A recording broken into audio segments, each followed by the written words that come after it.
that was the first book I read this month. So I was like, maybe.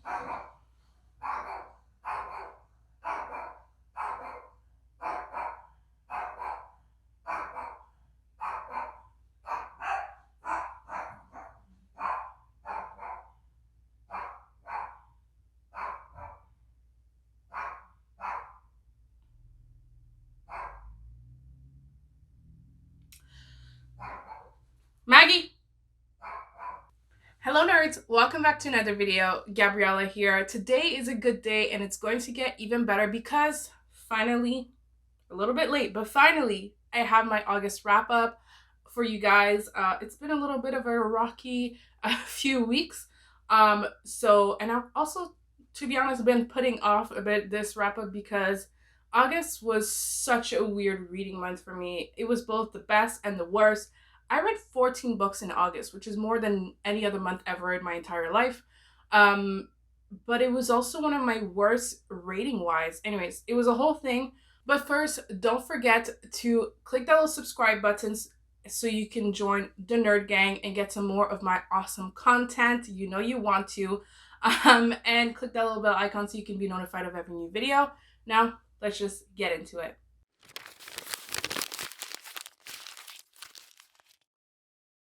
So, yeah, August was whack. August was a mess. The only good thing about August was listening to August by Taylor Swift on repeat.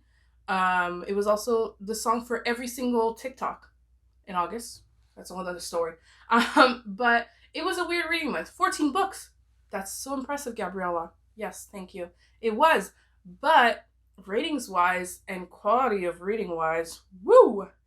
So, if you watched my previous video, previous videos, I think it was in my August no, it was in my July wrap up that I mentioned that I was kind of in a reading slump at the beginning of August.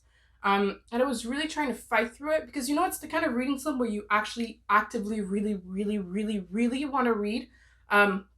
Nothing is satisfying you. Usually I have a few tips and tricks that I usually use to get out of those reading slumps. And so I tried all of them in August, okay, to get them to work. Some did, some did not. We'll just get into it. But yeah, August was weird. And this wrap up is pretty late, much later than I would like to have a monthly wrap up. But lots of things have been happening on my side, been pretty busy. One of the first things that got me really busy was actually finalizing my website. GabysPages.com is now live. If you follow me on TikTok and on Instagram, on Twitter, or anything else, you will see my little announcement. This is my new official YouTube, I guess, announcement of GabysPages.com. It will be linked under all my videos from now on. On it, you'll find all my social medias, ways to support this channel/creator. You'll also see all my reviews all in one place. So whether you use Storygraph or Goodreads or any other book reviewing app or website, all my reviews will be fully there with links to buy the books, see the official book page, all those things. You'll also see all my videos that I post, which I update regularly whenever I post a video. And you'll also find this little handy tool called the Book Finder, which will be, it's still a work in progress, but it will be the ideal place for you to find a very specific type of book, whether it's for a readathon or a book bingo or just for your personal taste. If you want, a book that has a very specific type of representation, but that is also a very specific genre, all those things, you want that enemies to lovers fantasy featuring dragons written by a woman, written by a Middle Eastern woman. That is the place where you'll be able to search all those tags and find it.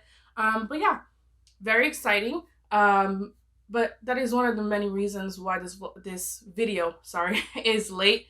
But also, like I said, I've been kind of putting it off because there's books I want to talk about this month. There's some books that I just wish I'd never read.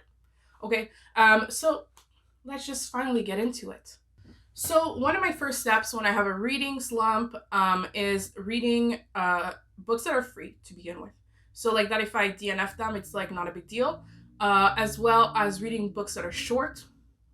So the first thing I did this month was read a free book that is short. It was actually a comic book. It was Ms. Marvel Volume 1, No Normal. I rated this one 4 stars. It was actually a lot of fun. Loved seeing the original, the superhero story, the beginning at least, of this superhero that we haven't heard much of because she is quite new. Kamala Khan, or Ms. Marvel, is this girl who lives in a world where all the superheroes are like a thing. Captain Marvel is there, Iron Man, Captain America, all those things. And she ends up through this weird fog that takes over. I think she lives in New York City. Everything happens in New York City, so I'm just assuming at this point. But this fog comes and, she inhales it and she somehow gets the power to like enlarge parts of her body, and she can do certain things and whatever. And she ends up taking the mantle of Ms. Marvel, which is, if you don't know, Captain Marvel's old mantle. She used to be Ms. Marvel and she changed to Captain Marvel. I don't know why, because I've never read the Captain Marvel comics. Oh, I have, but only when she was already Captain Marvel, not when she transitioned from Ms. to Captain. But yeah, this was really fun. Yeah, it was short, sweet. I would love to read the rest of the series. I actually got this one for free from, if you don't know, if you have Amazon Prime, you get for free Prime reading through the Kindle app. The Kindle app, you don't need an actual Kindle for it. You can have it on your phone, your iPad, your computer, whatever the hell you want. And you have access to some free books. And it kind of works like a library. You can only take 10 books out at a time from Prime reading. So I'd saved like 10 comic books that I actually wanted to read, and I've been returning them as time goes on. You don't have a time limit for them, but books don't always stay free on Prime reading.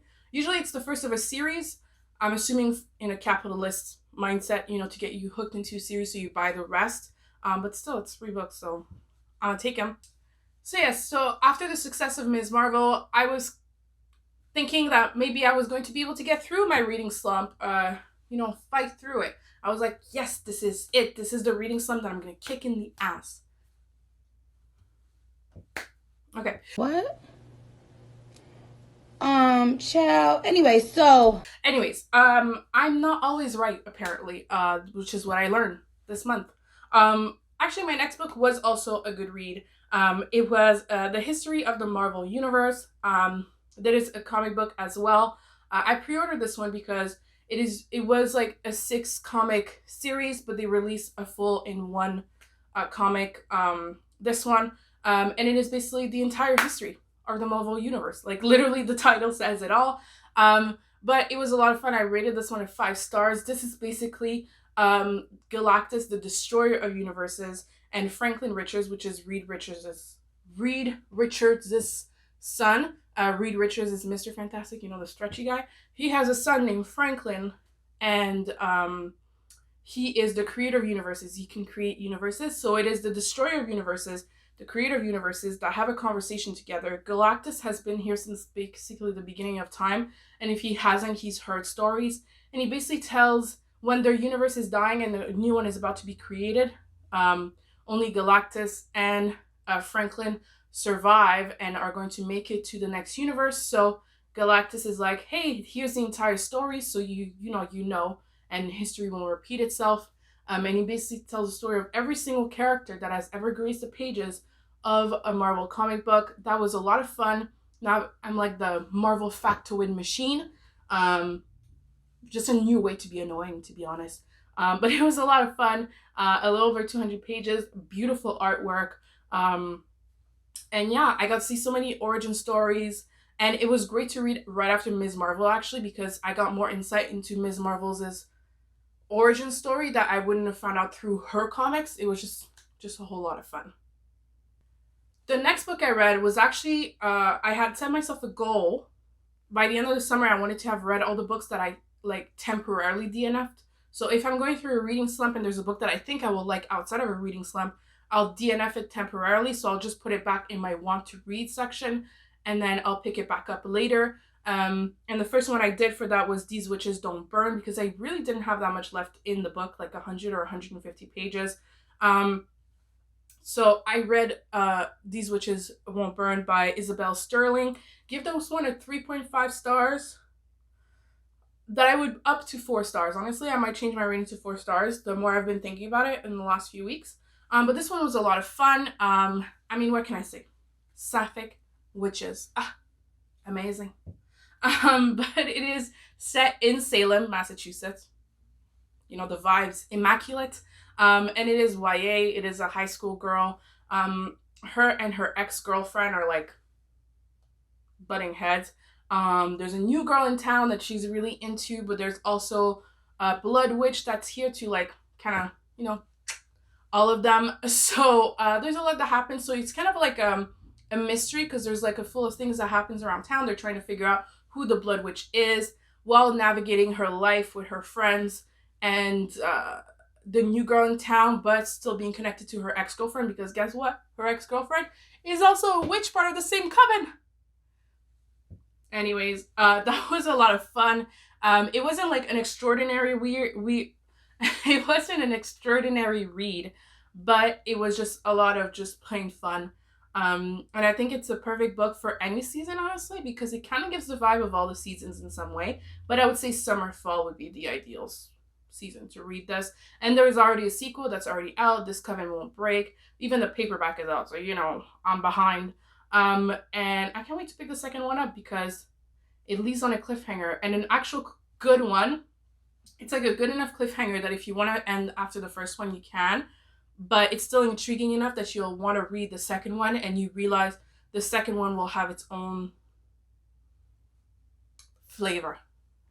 Anyways, that was a lot of fun. Really enjoyed it. Next, this is the last book before we go downhill, okay? But the next book that I read was Fangs by Sarah Anderson. Anderson or Anderson? Anderson? I don't know. She's a graphic novelist. And she did a bunch of graphic novels that you guys will probably know. She's on Instagram. You can find her. Or just Google her. But she wrote the graphic novel Fangs, which I bought a little while ago. And it's on this beautiful cloth-bound hardcover. Ugh, love it. But it's literally... Okay, I don't want to say too much because it's very short. It's a graphic novel, short and sweet. It was great. It was a 5 stars for me. But literally imagine Heartstopper meets Twilight, but make it good. It's like at the level of good of Heartstopper with the mythology of Twilight. Does that make sense? It's a vampire and a werewolf. And it's just happy and fun and nice. If you want a graphic novel for the spooky season, that's the one. But it's so good it could be read out any season, you know? Yeah, no. But if there's a graphic novel you want to hold off on for a specific season, that is the one. Okay, so I warned you guys. So my month started great. I really thought I was kicking that reading slump in the butt, and I was. I mean, technically, I kicked the reading slump. Like my goal was set, but reading good books, that goal was not met for a big part of the rest of the month. It was a mess. Okay, so let's start going down the hill. Okay, so first I read Clown in a Cornfield by Adam Cesare.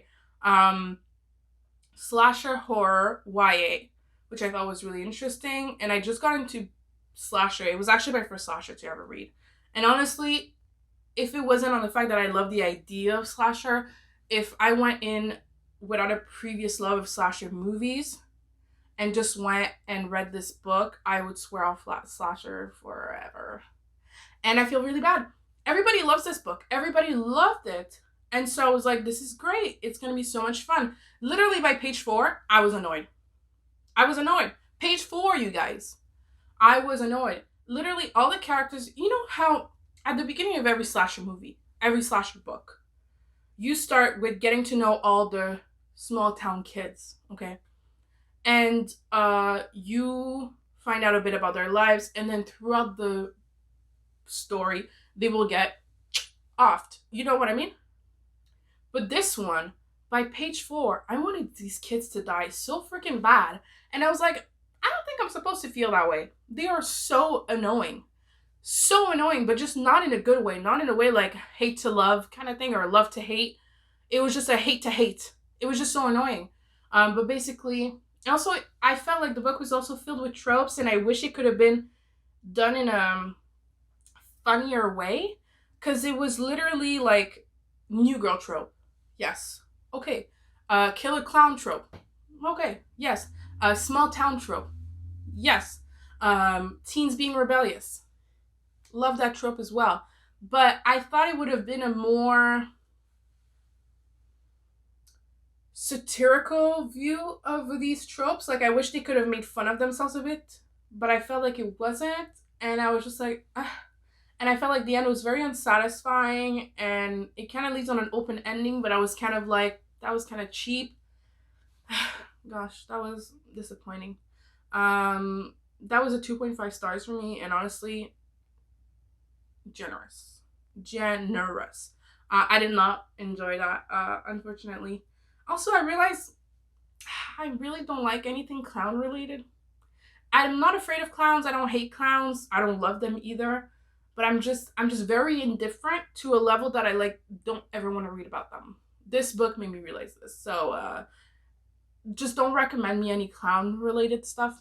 Just it just does nothing for me. Nothing. No. The only good thing about this book, the redeeming factor, maybe that's why I gave it like an extra like 1.5 stars or whatever. Because it could have been a 1 or 2 stars. But the extra star power came from just like the overall gore, which I always enjoy. You can't make me hate that. I will pretend not to see it if I do hate it. But that was the only redeeming factor of this book, honestly. Next, another super disappointing read was Black Widow comic book. It was the Deadly Origins comic book that includes volume 1 through 4, which I think is the entire series of that thing. You know that sort of meme we've been having on TikTok where women pretend like they've been written by a man, and they do activities around the house as if they were written by men, like cleaning the dishes in their underwear and shit like that. This comic book was the entirety of that meme, but just not in a funny way. Like, it was taking itself seriously. It was not good. Like, I did not need to know or to look up if a man wrote this or not. No, I didn't need to. That was obvious. Look, Black Widow, love her. Okay, love her to death. This was another one, by the way, that I got free from Prime Reading. And also, I saw the Black Widow movie earlier this summer when it came out. Felt like the perfect timing. And I've never read any of her comic books, but boy, oh boy. This comic book, okay, was written around the time that Black Widow was introduced in the MCU. So when Scarlett Johansson joined the movies, she joined in Iron Man 2. It was written around that time, and it was definitely a time where Black Widow was still very, how do I say, sexualized and very male gazy. And you can tell that is exactly where the comic book author decided to go on that one. Which was not the move, because that did not age well. Because even in the MCU, like, Black Widow was not male gazy. Like, I mean, in the Black Widow movie, she was directed by a woman and written by a woman, so it's like, obviously.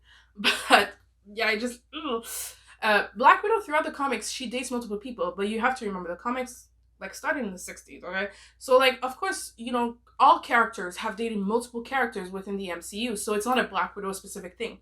In this comic book, the author decided to choose every single man that Black Widow has been linked to in the comics in like a 5-year period, making her, fully slut-shaming her, sort of, in a non-slut-shaming way. I don't know how to explain it. They made her seem like she just went from man to man and man and seduced them and killed people, and that's all she did. And I hated that so much. And not only that, which would have been like already just nothing. I don't even know why I gave this 2 stars. It should be... Oh, yeah, the reason I gave it 2 stars is because, to me, 1 star is if I didn't finish it. This one I hate finished, so it's a 2 stars. But, maybe I should change my rule and make it a 1 star, because literally just talking about it makes me angrier. But, one thing that also really annoyed me about this comic book is that every chapter, they would say, like, 1 year previous or 5 years previous. But they never did the job of settling us in time. So I don't know what is previous of what. They would cut between scenes to go back in time for no reason. Literally, she'd be in the middle of a fight scene. They would cut, then go into her sleeping with a man. Yeah. And then they would end that scene, and then they would go back to her fighting, and it'd be like 5 years previous. Where are we in time? Just give me a year, please. Like, if you're gonna go back in time every other chapter, you need to put some sort of year somewhere so I can follow some kind of timeline, girl. Oh, gosh.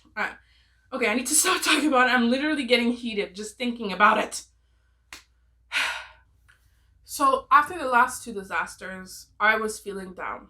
Reading wise, I was like, no, I kind of wish I wasn't reading something. I didn't fight it, you know.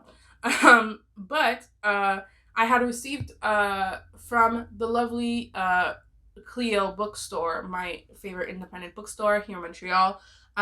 Since I shouted them out in a previous video, it was my previous book haul. They were super nice enough to buy me to give me two books that were on my wish list.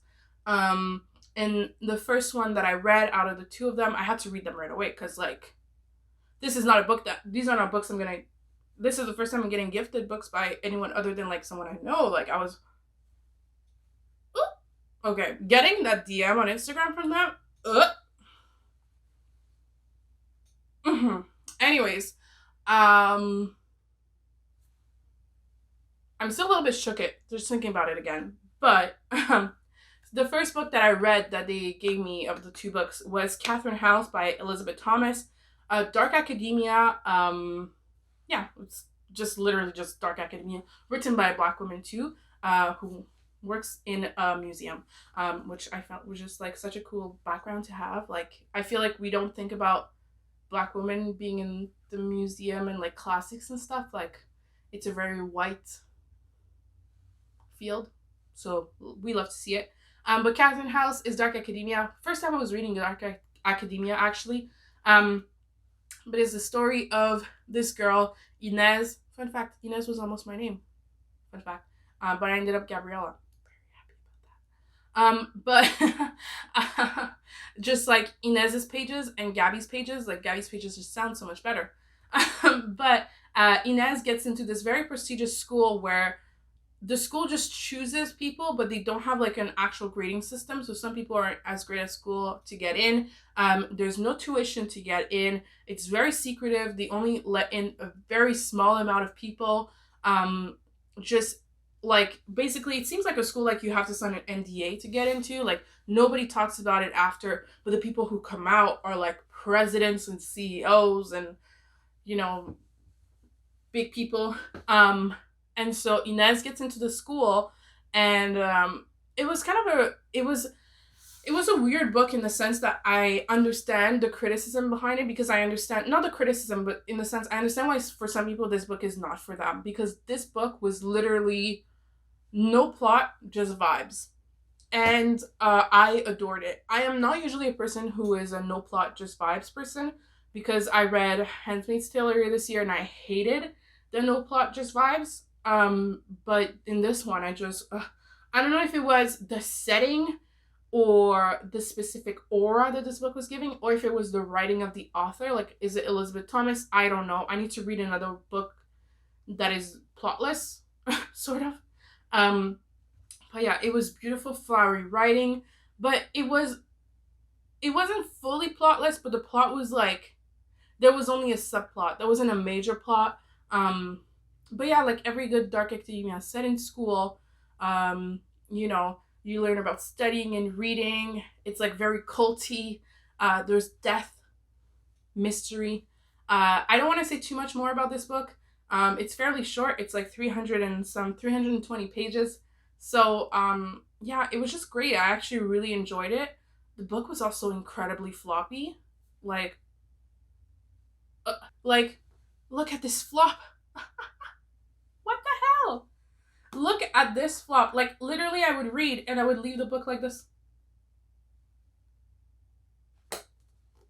That's a 5 stars for me if I've ever seen it. But the book was actually a 4-star read for me. Look, every time I do these wrap-ups, I like rethink my grading, because I grade right after I read. I think I should like take a breath. But I might go up to 5 stars or 4.5. I just loved it. I would actually reread it. And like I said, it was the first time I was reading Dark Academia, and it actually just shaped my entire September TBR. So really, it deserves more than 4 stars from me. But Elizabeth Thomas, I will read anything You write from now on. Really. Next is actually my favorite book that I read all month. It was a 5 stars from page one. Adored this book. And that was Six Crimson Cranes by Elizabeth Lim. She is also the author of the Spin the Dawn duology with Unravel the Dusk. And actually, Six Crimson Cranes is a totally different story with different characters, but it is set in the same world, different country, but sort of like same continent. Does that make sense? God, I just loved it. It was so good. It is a story of a girl who is cursed by her stepmother to not be able to speak because whatever words she for every word she utters, one of her brothers will die. She has 6 brothers, so really, okay. Her brothers are then turned into cranes and are stuck looking for her. She gets cursed not only with not being allowed to speak, even though she can speak. She gets stuck with a wooden bowl over her eyes, so nobody can see her full face and nobody can recognize her. But she is a princess. Her brothers are princes. Her father is like the king slash emperor. Actually, I'm not sure if he's a king or an emperor. In any case, and is her trying to trying to find her brothers and also trying to put an end to the curse.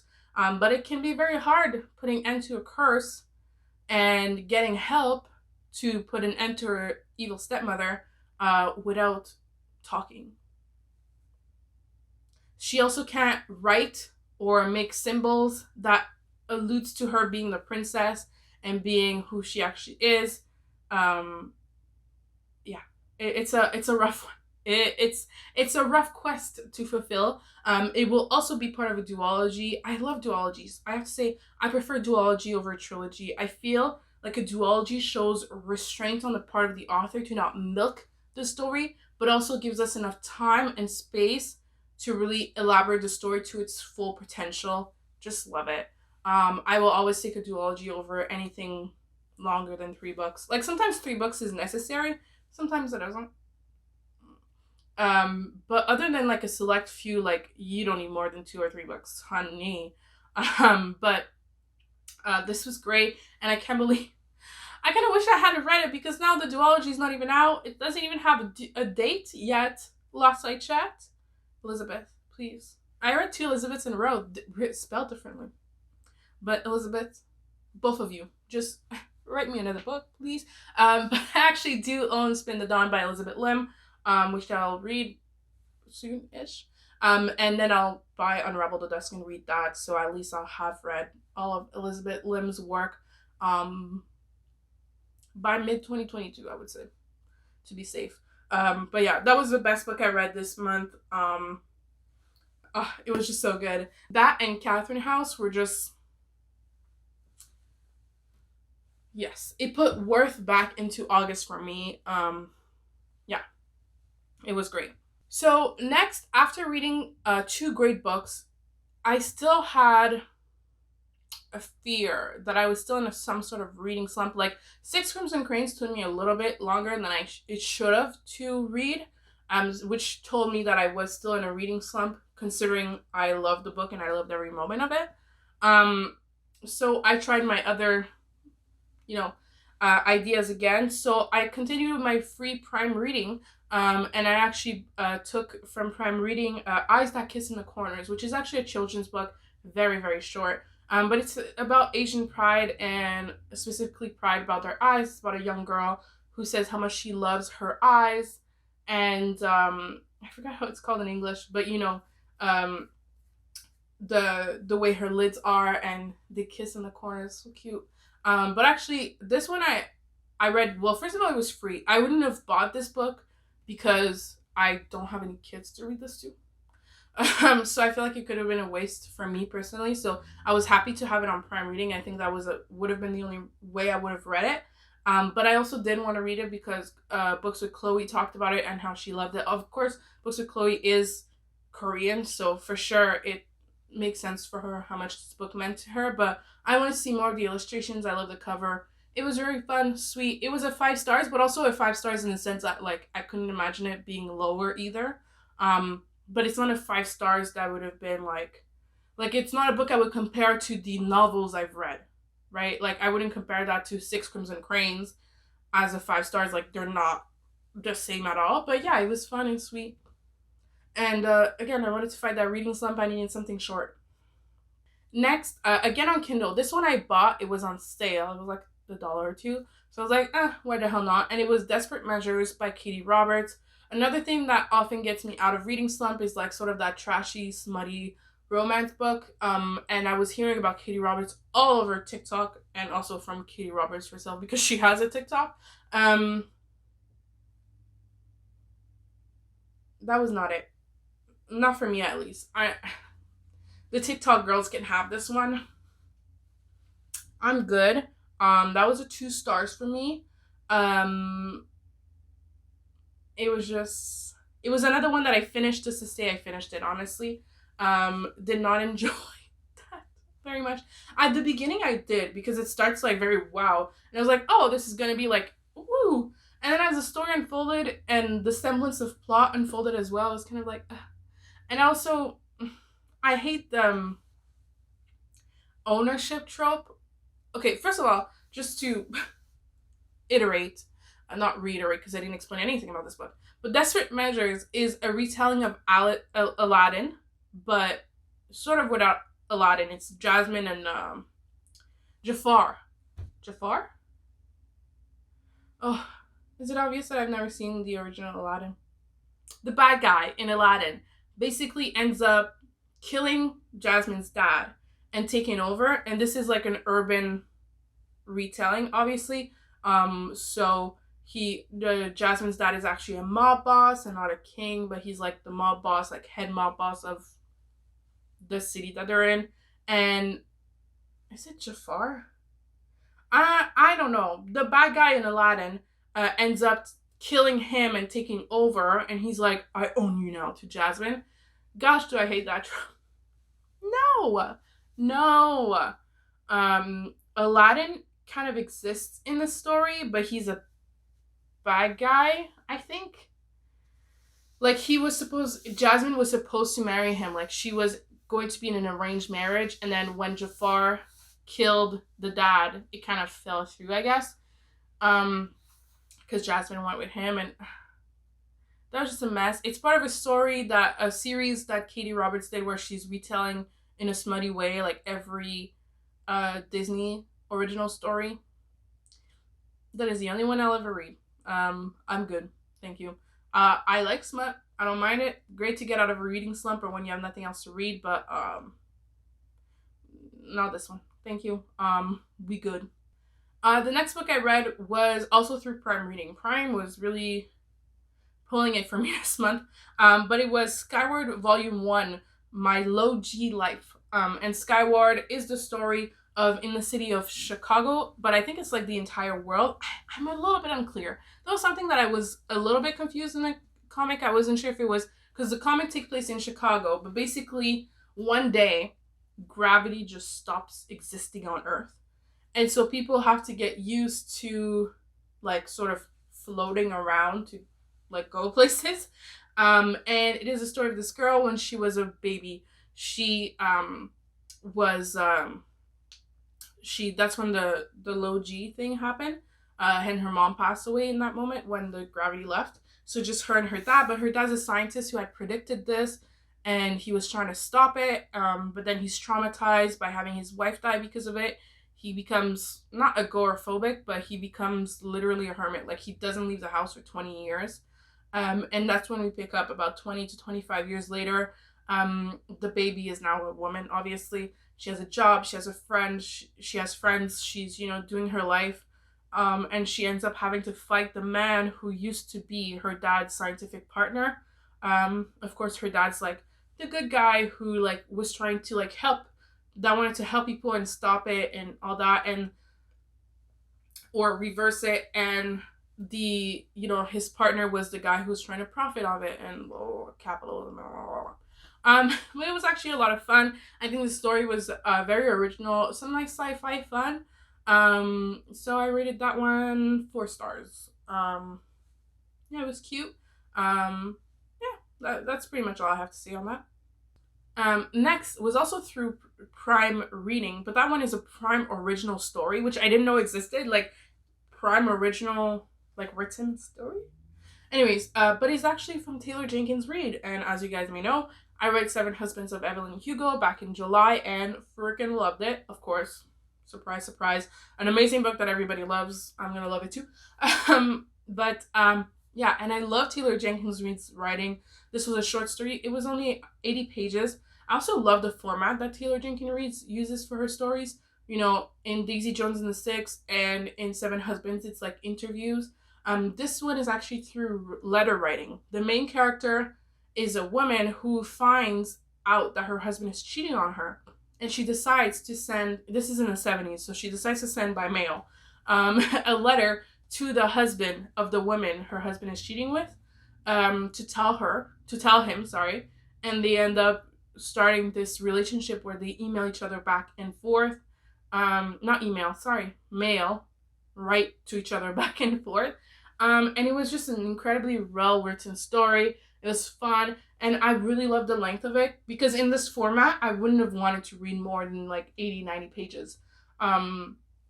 I wouldn't read an entire novel written that way, but I really enjoyed it. It was great. And yeah, just Taylor Jenkins Reid, you guys. But yeah, if you have Prime and there's one thing you're gonna read from Prime Reading, that should be the one in my opinion. That was a 5-star for me from the beginning. Whew, 2 books left, you guys. We can do this. The next book I read is The Upside of Falling by Alex Light. I think it was published by Wattpad, if I'm not mistaken, and you can tell. But this one I gave 2.5 stars. I could say 3 stars. Like I didn't hate it. But yeah. It was also through Prime Reading, so again, ain't mad about it. Didn't pay for it. But I wasn't expecting it to be grandiose, to be honest. I wasn't expecting it to become a new favorite or anything like that. This was really light reading. But this was written and this was read exactly like a fan fiction, man. Woo! And not necessarily like the greatest one. Like I've read better fan fiction, you know what I mean? But this one is Fake Dating. This girl with her nose always in a book, you know. She's not like other girls, you guys. She reads. And this boy, you know, athlete, head of the football team, rich parents, you know, decide to fake date. For what reason, you might ask? No reason whatsoever. Yeah. No reason. There's literally no reason for the fake dating. And I love the fake dating trope. I love it so much. That and enemies to lovers, or enemies who have to fake date and fall in love. Ugh. I could read that a million times over. But they're not even enemies, they're not even friends, they're barely acquaintances, they're just classmates at this point. And they're just like, okay, we're fake dating now. And for what? But also, fake dating implies that you only date in front of other people, right? And usually that's how the fake dating starts. You know, you date in front of other people, but then ends up, you know, going downhill in the sense that it starts becoming, you know, fake dating in the personal life, and then you realize you're actually been dating this whole time. But this one, it's like it didn't start that way. Like they just decided to fake date for no reason, and then they go on a date right away, but like not in front of anybody. They're alone. So what is the purpose? Who are you lying to? Who are you lying for? You don't know. So yeah, that was frustrating, but also like it was such a light read, and just I was just like, whatever, let's just finish this, right? Just do it. Hence why it's a 2.5 stars. So yeah, I'm gonna keep it at 2.5 stars. But yeah, it was kind of annoying, and literally they start fake dating at chapter 1. Like we don't get a sense of conflict. We don't get anything. Like the flavor, where was it? Not there. So yeah. This feels like fan fiction that someone wrote in 2012. That's exactly what it feels like. It kind of feels like this book was trying to be the After series, you know, after like that Harry Styles Wattpad fan fiction turned book series turned movie series somehow. It feels like this book was trying to become that. somehow. I've never read The After. I don't plan to read the After series. I've never seen the movies. I don't plan to ever see it unless I'm looking for something bad to watch, to be honest. No offense to anybody who liked After, but it's just, girl, you know this isn't high literature, okay? But, and if you don't, I'm sorry. But, yeah, I just missed the mark. Just, yeah, just, it was enough for me, dog. But it was inoffensive. So I guess if you have nothing else to read. And finally, the 14th book I read this month was the second book that I got from the Clio bookstore, the indie bookstore, and it is A Touch of Jen by Beth Morgan. This one I've heard, like, I don't know, it just sounded like such a weird book, and I was like, why the hell not? It's also supposed to be like a sort of submersive commentary on millennial culture and influencer culture, which is always funny considering. Do you think people look at me and know that I'm an internet micro celebrity? No. Okay.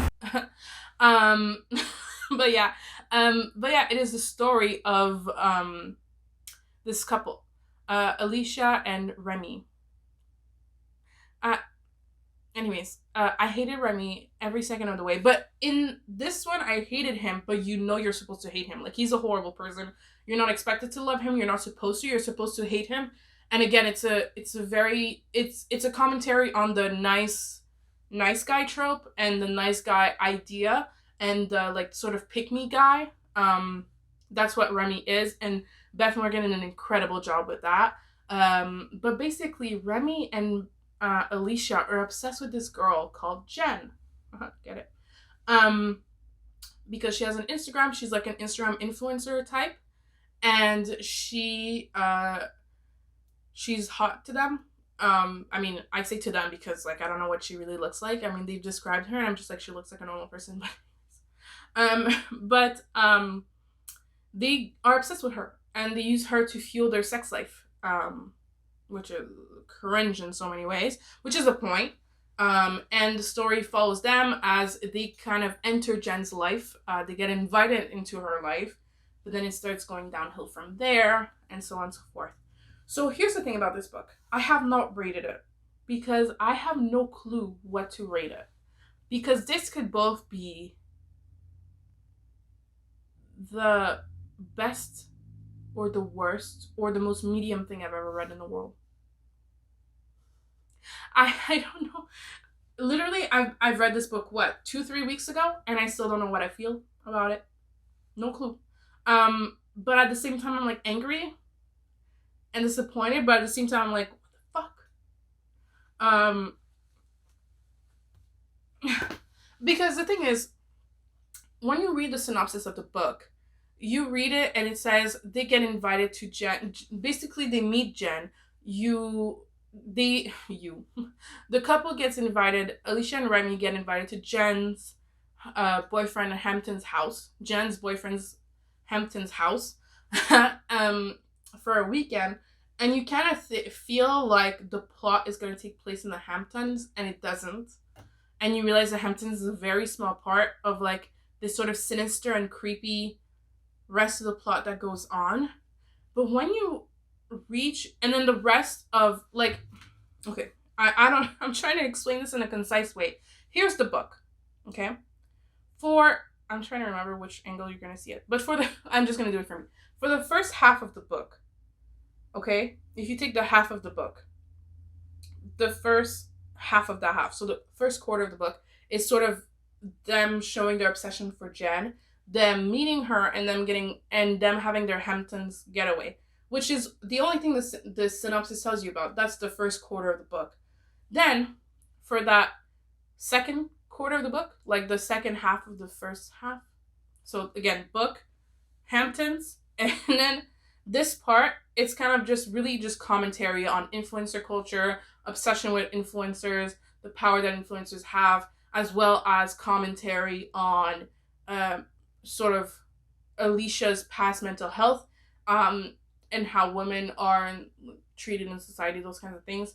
And also Remy's sort of nice guy, pick-me guy vibes that are not even vibes at this point. They're just overall just his entire personality. And then when you reach the halfway point of the book, I lost the plot. And I don't know if the author did it on purpose or if she lost the plot as well. That's the thing, is that either this was incredibly well written and it was meant to be a mess, or it wasn't. I don't know. I have no clue. So yeah. I have nothing else to say. This was such a weird read, and I literally was texting I was texting like my cousin and like my boyfriend and even my sister, and I was like, guys, this is what happens in the second half of the book, and I just explained it to them because I knew they were never gonna read this book. First of all, my sister's 14, so she's not gonna read this book because it's like, it's for adults. My cousin is just not her type of book at all, and my boyfriend would never read that. No. Anyways, he's a fantasy, sci-fi kind of guy, but I told them the second half of the book, they were as shook as I was, man. Shook as I was. And honestly, if you're not planning on reading this book, I have no problem telling you exactly what happens in this book in a very concise manner, if you want to know the mess that second half was. What was this for? I don't know. So guys, that is all I have for you guys today. Thank you so much for watching. Thank you so much for sticking through the weirdest reading month I've ever had. If you watch all the way to the end, thank you so much. And we're going to leave a bird emoji for 6 Crimson Cranes being the best book that I read this month. So yeah, that'll be the emoji of the day. Thank you so much for watching. As always, down below in the comments will be all my social medias, all the ways to support this channel, and affiliate links to all the books that I mentioned in this video and that I've read this in the month of August, as well as my website will be now forever linked under all my videos. So don't forget to like, comment, subscribe, click that little bell icon, all those things. Go visit GabysPages.com, find your next read. And yeah, thank you so much. Love you guys all. Bye-bye.